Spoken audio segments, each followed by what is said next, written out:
Hi, everyone, and welcome. I am Dr. Carlos Perkins, the Associate Director for Engagement here at the Lake Institute on Faith and Giving.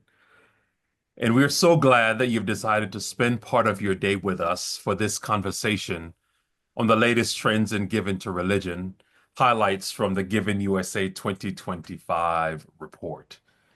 Friends, over the next 45 minutes, we'll explore some of the key takeaways from the report and think together about what they mean for congregations, for faith-based nonprofits, and the broader story of generosity in our communities. And we really do want this to be a conversation. So, as we go along, drop your questions, your thoughts, and reflections in the chat. My colleague Ann Brock will be behind the scenes, keeping an eye out on those and lifting up your questions and sharing helpful resources like our Insight monthly newsletter and our online resource library at lakeinstitute.org. We're excited that you're here. So let's get started. And why don't we invite the rest of the team on screen and have them to introduce themselves? Hello, everybody. I'm Meredith McNabb. I'm Associate Director at Lake for Education and really delighted to get to be part of this conversation today. Hello, I'm Erica Dollhopf, and I'm the Associate Director for Research at the Lake Institute, and I'm also delighted to be here today, and I'm really looking forward to sharing some data with you from the Giving USA 2025 report. All right, let's jump right in. I think, Erica, you will start with our presentation. Terrific, yes. I will share my screen. So today I'm going to be presenting on the latest trends in giving to religion and share some highlights from the Giving USA 2025 report. So first, I'm going to be telling you a little bit overall about Giving USA. Then I will be sharing some of the high-level findings from the report, so some of the general trends we're seeing on giving overall. And then I'm going to go into some of the religion chapter highlights and talk about some themes that we saw and highlight some specific pieces of data that I think tell us a little bit more about some of the broader trends that are emerging in religious giving. So first, a little bit about Giving USA. This is a report that goes really into wonderful depth about current trends across all giving sectors, including to religious organizations. For the purposes of Giving USA, religious organizations include congregations, religious media, missions, but it excludes religiously motivated or inspired organizations operating in other sectors. And part of the reason for that is that it can be difficult to identify those specific organizations. So this report is researched and written by the Lilly Family School of Philanthropy here at IU Indianapolis, which Lake Institute is part of. And I myself wrote the most of the religion chapter, and you can see in the chapter there's also some contributions from the research team at the school as well as a few others with the Giving USA Foundation. And the Giving USA Foundation has actually been publishing this report for 40 years now. This, I believe, is the 40th anniversary of publication. So what's really exciting in some of our overall statistics is that we're actually able to look back at 40 years worth of trends in giving. So next I'm going to share a little bit about some of these general trends that we saw in 2024 in giving. So generally, giving is up by 6.3%. After that's adjusted for inflation, it's 3.3%. And so overall giving has been increasing in the US. Total charitable giving reached $592.5 billion in 2024. And also individual giving also went up and even at a higher rate than overall giving. So that increased by 8.2%, which is about 5.1% as adjusted for inflation. And finally, religious giving, since that's our specific topic, that increased by 1.9%. But unfortunately, after adjusting for inflation, it represents a slight decline of 1%. So I'll be talking shortly about some of the sectors and explaining some of the different trends that we're seeing there. So while even though it increased, it decreased slightly relative to inflation. it still remains the largest giving sector. And in fact, all contributions to all these sectors did increase, although after adjusting for inflation, religion was the only sector that showed a slight decline. So you can see here religion is just under 23% in 2024 for contributions. After that, you can see human services, that's at about 14%. And similarly, education, very slightly lower dollar value, but also at 14%. And then as you go around this pie chart, you can see the other sectors in giving to that. And the smallest amount has been going to environment and animals, that's 3%, although as you'll see in our next chart, that's actually been increasing slightly over time.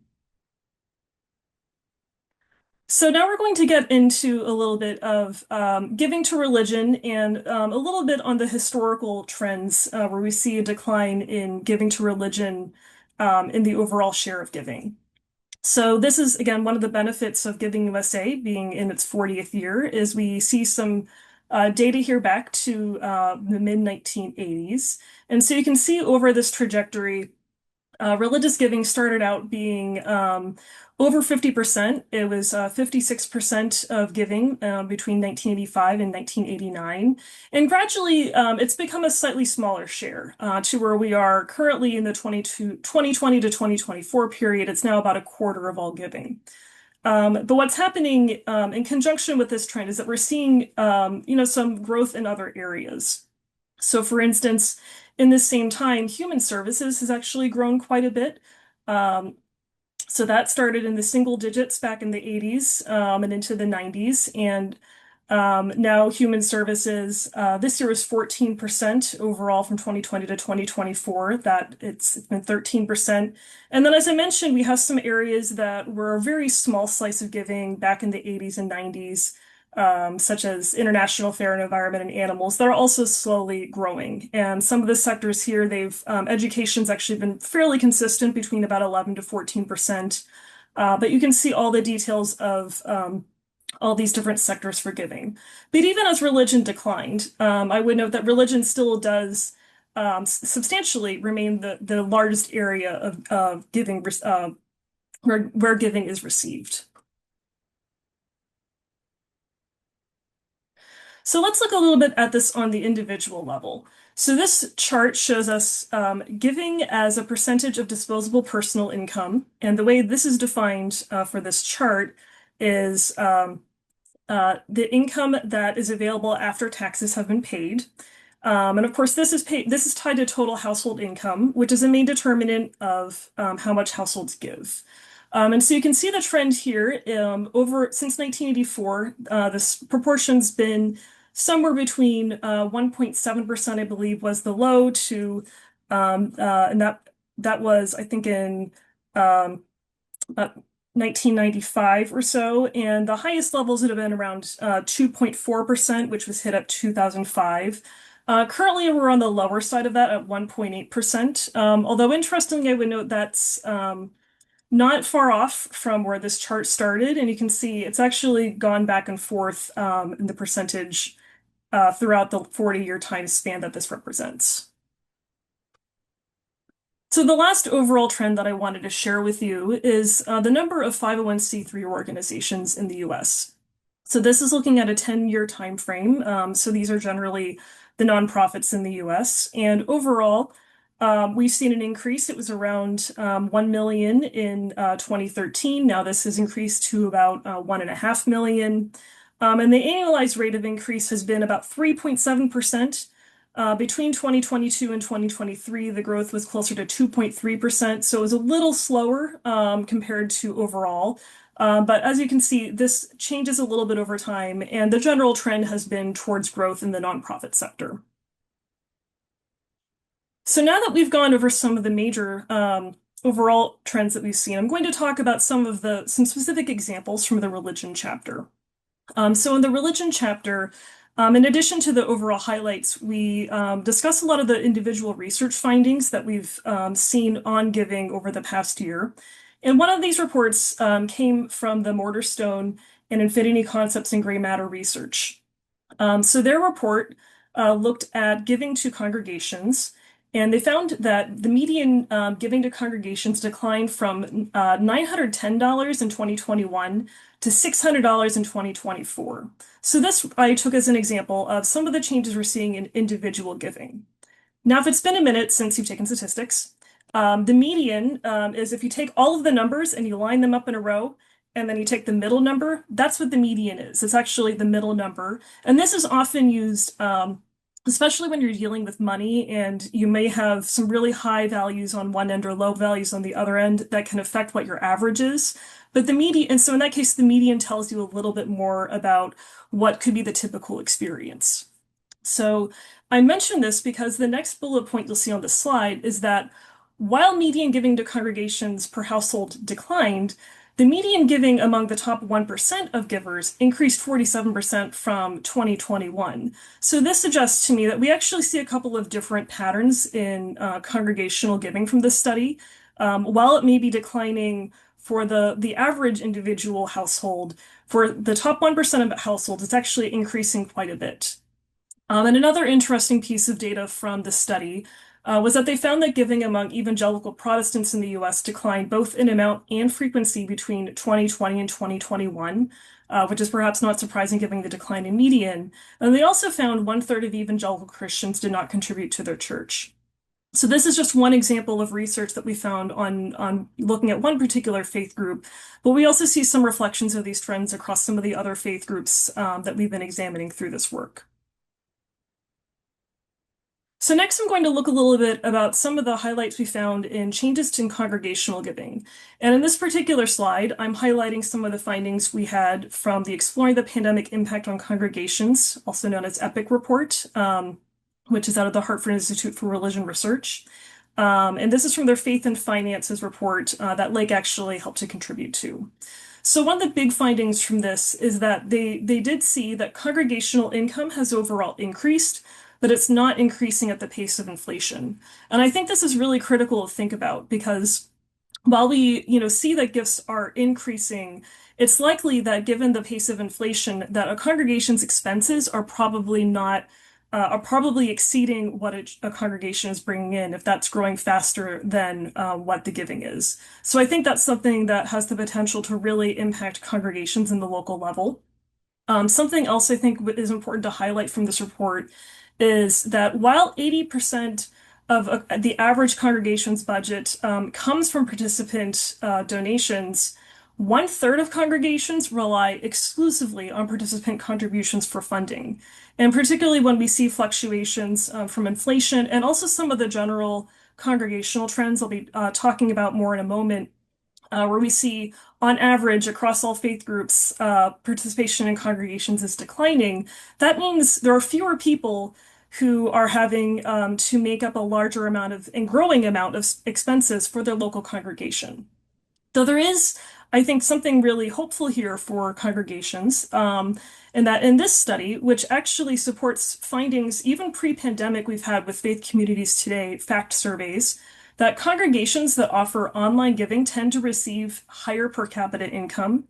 And from this particular study, we actually saw that the more a congregation emphasized online giving, actually the higher their per capita income was. So while congregations are obviously facing some challenges in giving, there are some ways that we see where congregations are maybe able to overcome some of those challenges, at least through offering online giving. So the next area of trends I wanted to highlight are some of the findings we had in changes in religious identity and practice. A study from PRI found that between 2013 and 2023, the proportion of religiously unaffiliated Americans rose from 21% to 26%. And this is particularly notable because of all the other largest religious groupings of Americans, affiliation actually dropped. And so in some smaller groups, we did see increases, but generally, people are becoming less affiliated with different religious groups. Also, from a Pew study, looking specifically at American Christians, we found that the proportion of Americans identifying as Christian was at 62% in 2023 and 2024 from their study. And this is notable because not too long ago, that number was a bit higher. It was 71% in 2014 and 78% in 2007. And a lot of that is likely impacted by this rate of disaffiliation in the US. Another Pew study found that membership in a house of worship has declined to 45% in 2023. So it's not just identity that's declining, it's also actual membership. And a lot of these membership declines appear to really have happened mostly in the past 20 years. So that membership number was at 73% back when they started measuring it in 1937. And I'm sorry, this might actually, I think this is data from Gallup. I apologize. And this is at 70% in 1999. We're also seeing, similar to membership, religious service attendance is declining generally for Christian groups, but it's actually increasing among Muslim and Jewish Americans. So this is a good reminder, I think, when we're looking at our data, that while we see some overarching trends, there's a lot of little pieces that make up some of these trends, and some of them actually go in different directions, and there's quite a few nuances to consider when looking at the data. Finally, from a Gallup study, we also saw that 80% of Americans report feeling that religion's role in American life is diminishing. And that's probably not surprising given some of the trends that we just discussed above. People are not religiously identifying, they're not becoming religious members as often, and they're not religiously participating quite as often. Now, I know I just went over some data that I think can be a little bit challenging. So I also wanted to share some things that I find as sources of hope. So even though we see these numbers where the share of giving to religion is declining, we're seeing declines in participation, we're seeing some declines in certain areas of religious giving. I think it's helpful to remember that amidst all of this, religion still remains the largest slice of the giving economy, and that giving to religious organizations continues to be a priority for millions in the US. So while religious giving is a smaller proportion of what it had been 40 years ago, or even 10 or 20 years ago, it's still the biggest proportion and by quite a bit. So this is still it's still important and still something obviously we're going to continue to study. And so I think this is, religious giving, while it's changing, it's still very much present in American life. Another thing that I mentioned a few slides ago is that online giving has become a way for congregations to increase their giving income overall. And like I said, this has been certainly true since the pandemic, but like I said, we actually saw this in data prior to the pandemic from faith communities today. So this seems to be something that's fairly robust. And it's another way to help people be able to have different ways of giving. I know there's some really excellent conversations to be had around what happens whenever people aren't physically passing a plate or engaging in giving in more tactile ways. But I think that, obviously this is an avenue potentially for growth in giving for congregations. And finally, something that I wrote about in the Giving USA chapter that I found really exciting is that we're seeing some congregations pursuing innovative strategies around their buildings and around their community presence. We find congregations are engaging in new community partnerships. A lot of it, in some places, has been around affordable housing. But I think these community partnerships are really essential for thriving congregations, regardless of the size of a congregation.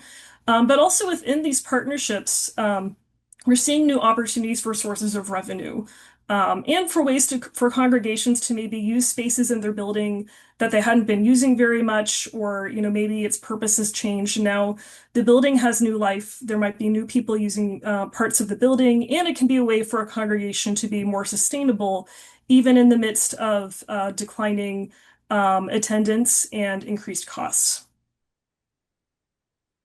So those were the main slides that I wanted to share today. There's a lot more information if you'd like to read the Giving USA chapter or my recent Insights article on this.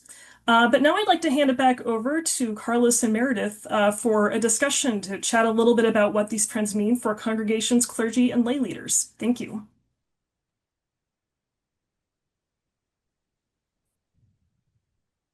Thank you, Erica. That was awesome. That was awesome. That was awesome.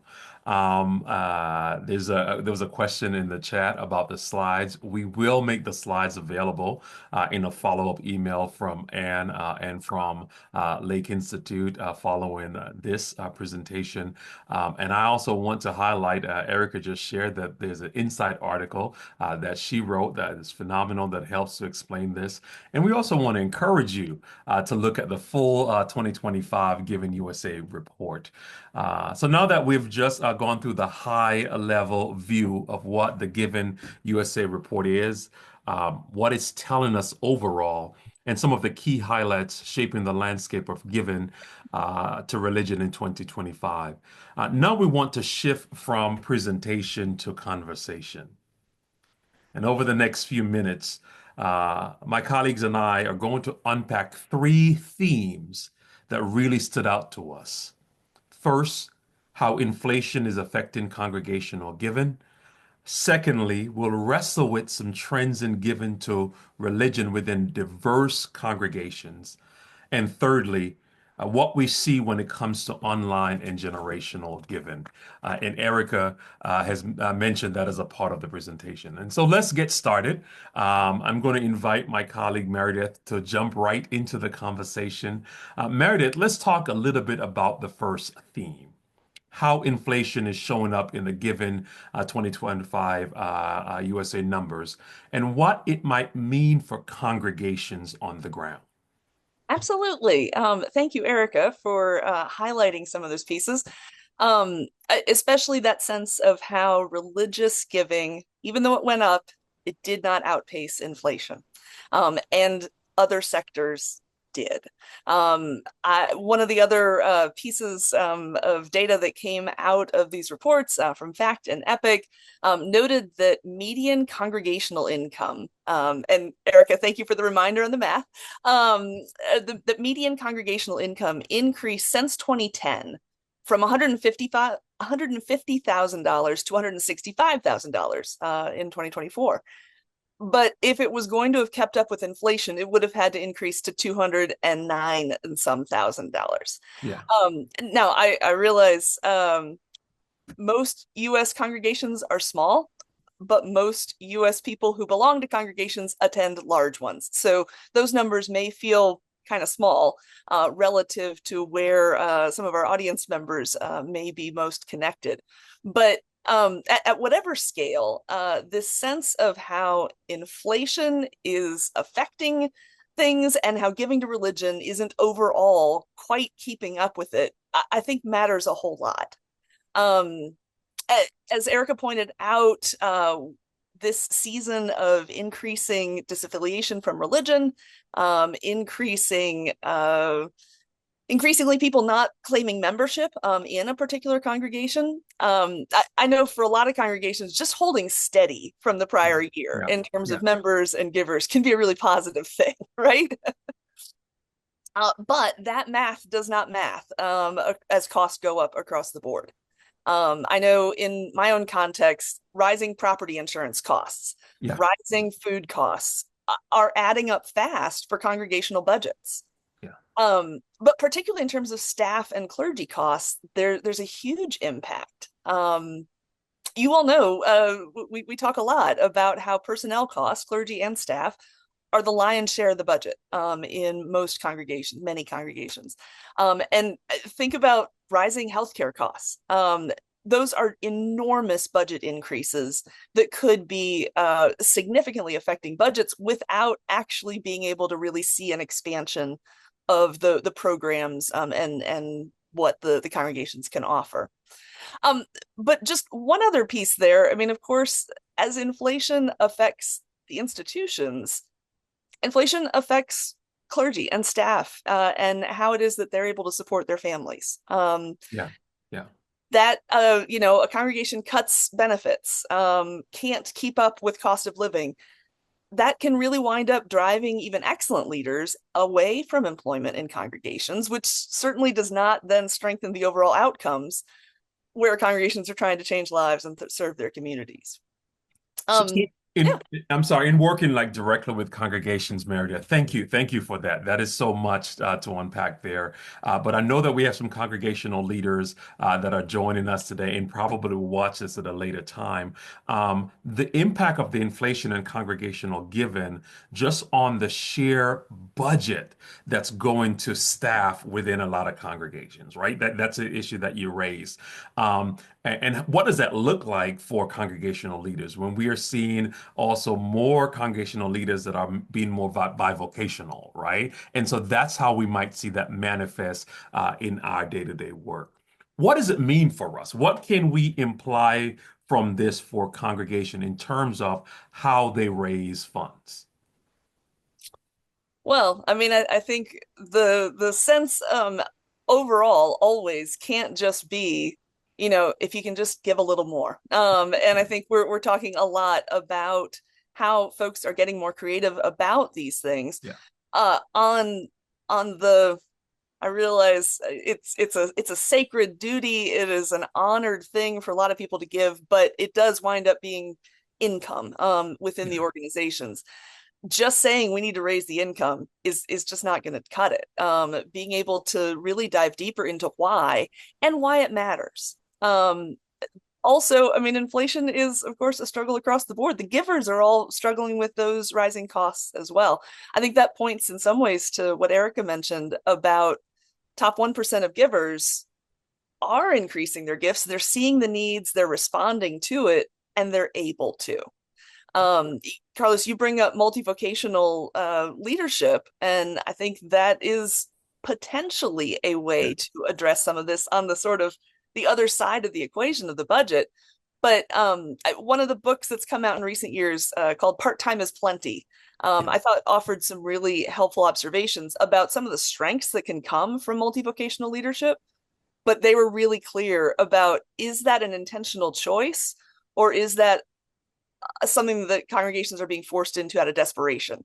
They have really different outcomes, whether it's intentional or desperate. Yeah, and I want to underscore that again, and Erica, you can jump in on this, right? What we saw was while religion is still the number one recipient of philanthropic dollars, while given to religion has gone up, adjusted for inflation, given has gone down, and the adjustment of where we should be, right, in comparison to where we are, is really what's driving the conversation and really pushing congregations to look at new economic models, look at the impact of bivocational pastors. Oftentimes, when I talk with faith leaders about this whole thing around bivocational pastors or bivocational leaders, it is both an education for the congregation and an education for the pastor and for the faith leaders. And so I wanted to underscore that again. Erica, is there anything that you want to add to that discussion from the statistics? Sure. Yeah, one thing I would note with the decline in the share of religious giving, what's really driving that is, again, it's not the decline in religious dollars, it's actually that giving to religion is growing more slowly than giving to other areas. Mhm. So I think that's an important nuance in this, is that, again, people are still giving. They're just not increasing their giving at the same rate as other areas where we're seeing increases in giving. And I also wanted to also note something that I think plays into some of what Carlos and Meredith were talking about, and also a question I saw in chat, which is about where congregations are receiving their income, and especially as we're looking for more diverse sources of income. This we found it while most in the Faith and Finances report. Most income does come from participant contributions. We're also seeing income from fundraising events, rental income, and some congregations also have income from endowments, investments, school tuition, capital campaigns, and then some other sources of income. But currently, those are much, much smaller. It still remains that, the vast majority of the average congregation's income is from participant contributions. So I think some of the idea is, well, I know Meredith said sometimes the solution is not just to give just a little bit more. It's to increase some of those other parts of the pie chart, where are there more opportunities for rental income?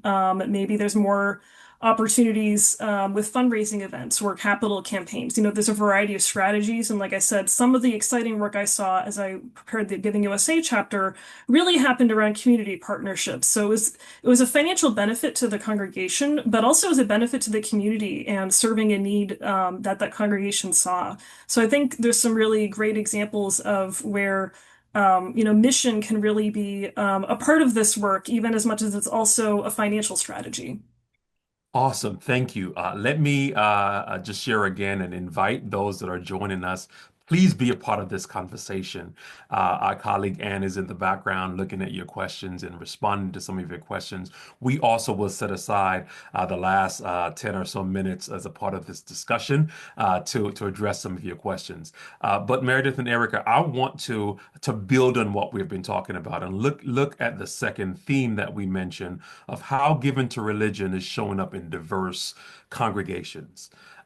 These trends are complex, right? And they tell an important story about the changing face of faith communities and and generosity, especially diverse communities, right? And I'm especially interested in the implications of the decline in inflation-adjusted giving to religion and its impact on Black and Latino congregations, especially as we continue to know that these congregations serve as anchor institutions, serving as hubs for economic, social, and cultural and civic life within the communities in which they are located. I'd love to hear our thoughts on what the report is showing us in this particular area. What is the implication for our Black and Brown congregations?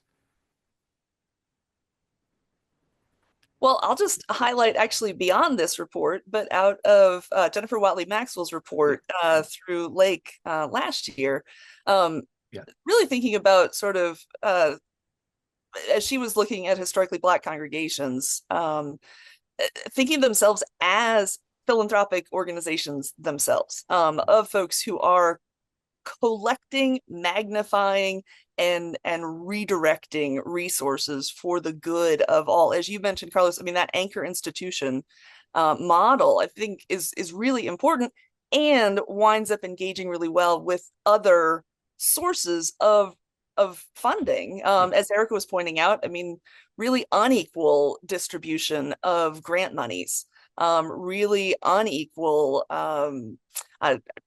or Maxwell calls it philanthropic redlining, the sense of this unjust distribution. There's some ways to really help tell that story for places that have resources to get to places that are being really effective with them. Yeah. And really the push for Black and Brown congregations to continue cultivating the relationship with organized philanthropy, right? I know a part of the work that the Lake Institute, along with our partner organizations, have committed to doing is a symposium on philanthropy in the Black church, right? And the main crux of this for us is how do we help philanthropic organizations, funders, to understand that the work that the Black and Brown congregations in terms of the symposium, Black congregations continue to do as anchor institutions within the communities in which they are located. But also on the other side, to educate Black faith leaders about what the philanthropic organizations are looking for in terms of funding. So creating a space, and I think the work of Lake Institute and our partners in making sure that we've created a safe space for this to happen. That while we are seeing a shift or the numbers are telling us what Erica just shared in the first 15 minutes,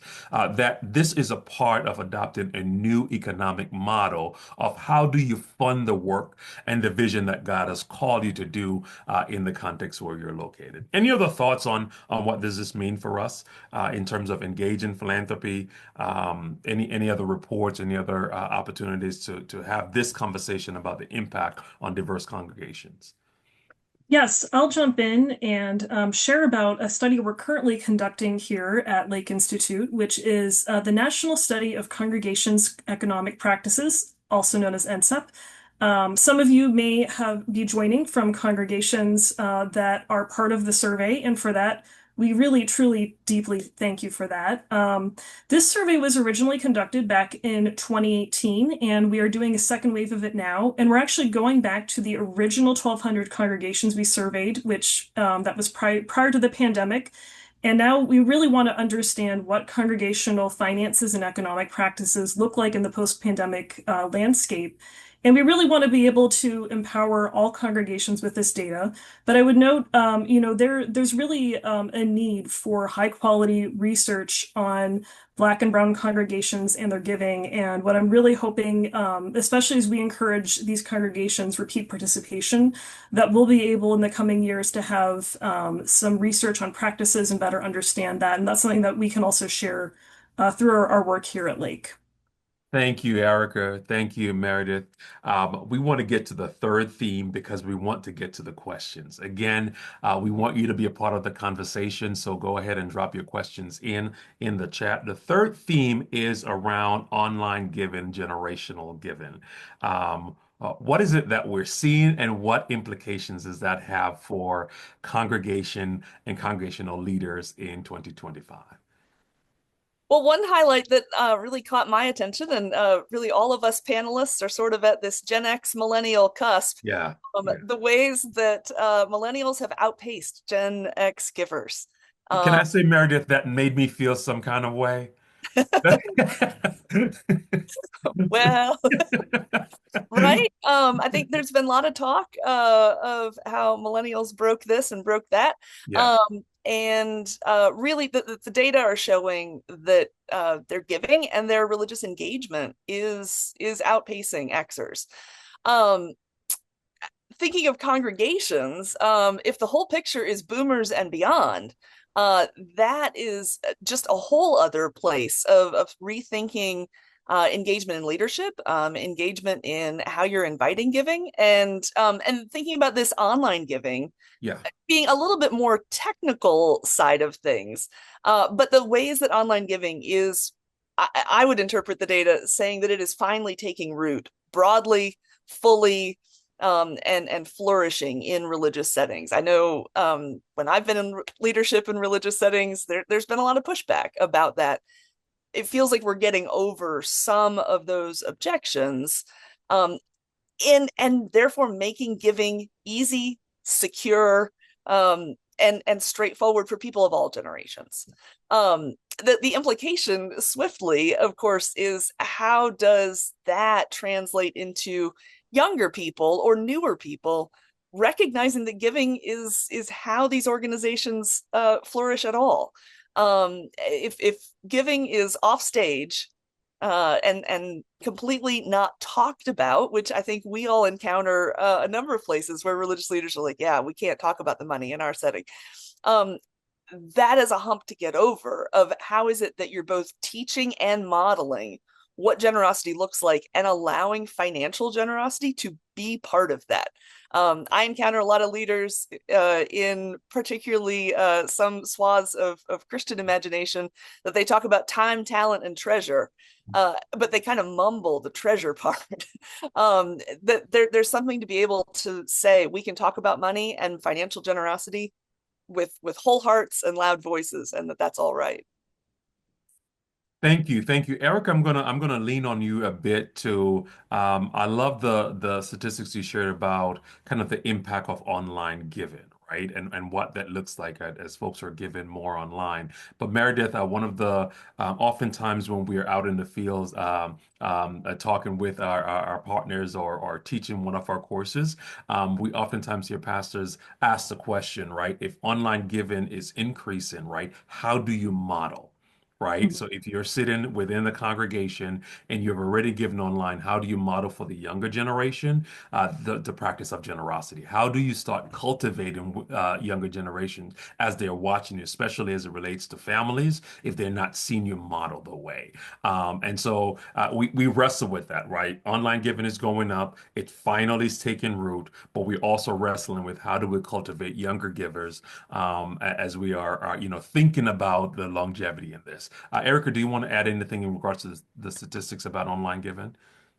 Yes, I can just share a little bit in terms of thinking about how widespread this is, because I think this does impact and underscores the importance of what you're saying, Carlos, about how do we model giving. Is I can share some specific data. Prior to this position, I oversaw research for the United Church of Christ, and so whenever the pandemic started, we really started asking more specific questions about online giving to understand its trajectory. And generally, we found prior to the pandemic, at least in the United Church of Christ, there were about one third of congregations that had offered some form of online giving. And actually, pretty quickly in 2020, that jumped up to over 60%. And it seemed to, at least for a few years after the pandemic, remain steady at 67%. So it's about two-thirds. And what we generally found is that once congregations adopted it, they weren't getting rid of it. And we saw similar trends with online worship, and whether it's live streaming or Zoom, but sort of this electronic component. It was actually online giving, I would say, was much more prevalent than virtual worship prior to the pandemic. But now they're really key features of U.S. congregational life. And I think as we've seen this very quick change, I think that really brings to the fore why we need to discuss this question of how are we modeling giving for younger givers whenever they may not actually see you physically put anything into a plate or put something in an envelope. In some cases, I know we have congregations that are having online givers put something in the plate or do some kind of physical act to show giving, and because giving, while it's individual, it's a community practice. But I think that's something I'll be curious to learn more about, is exactly how congregations are doing this and how they're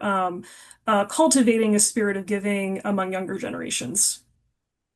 So I want to pay attention. Thank you, Erica. Thank you. Thank you. I want to pay attention to the chat, and there are a couple of themes that are coming out of the chat, right? So questions and trends in planned and legacy given to congregation, and how is that kind of impacting annual operational given?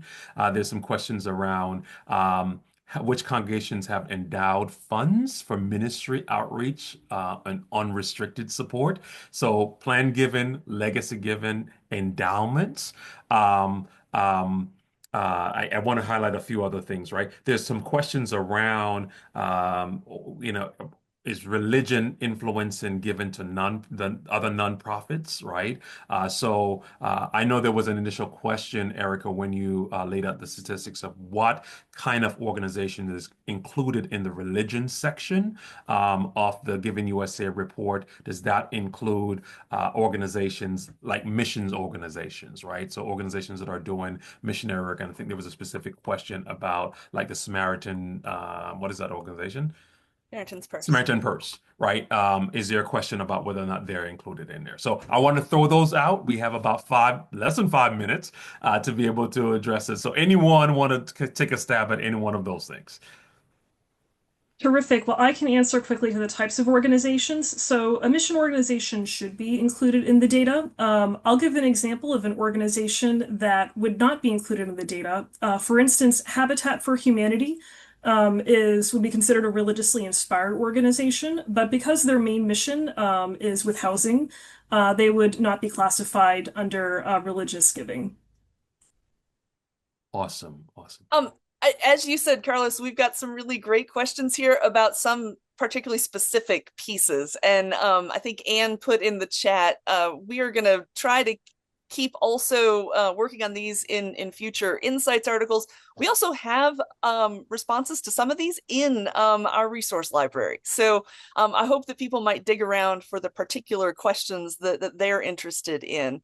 I guess one of the themes that I really recognize across what you've named and what's been asked in the chat is this sense of telling the story, of really getting to the heart of why.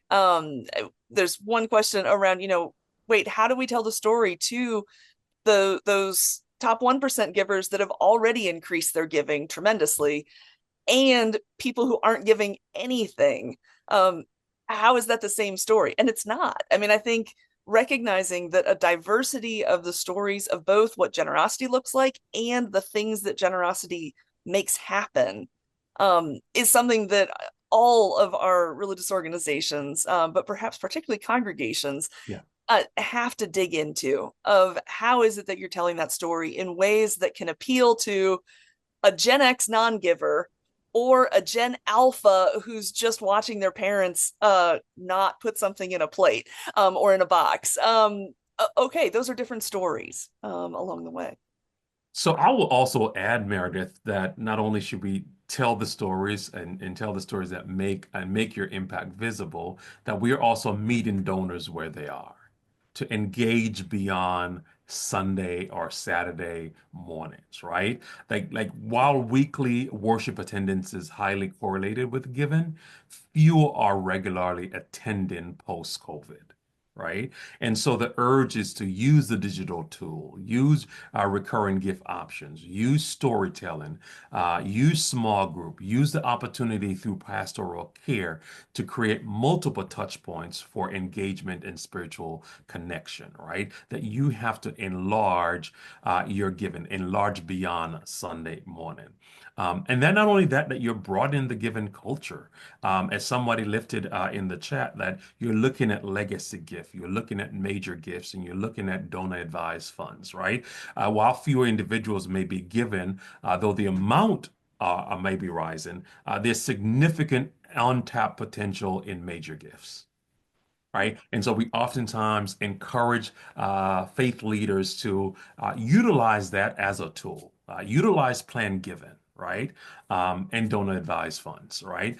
Utilize your local organizations that will work alongside you as a faith organization to be able to access some of those resources that are available to us.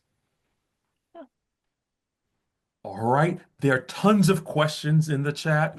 And we promise you that our wonderful operations team, led by Ann Brock, who is in the background, will try to address as many of them as possible. I want to thank my colleagues. Thank you, Meredith. Thank you, Erica, for this opportunity.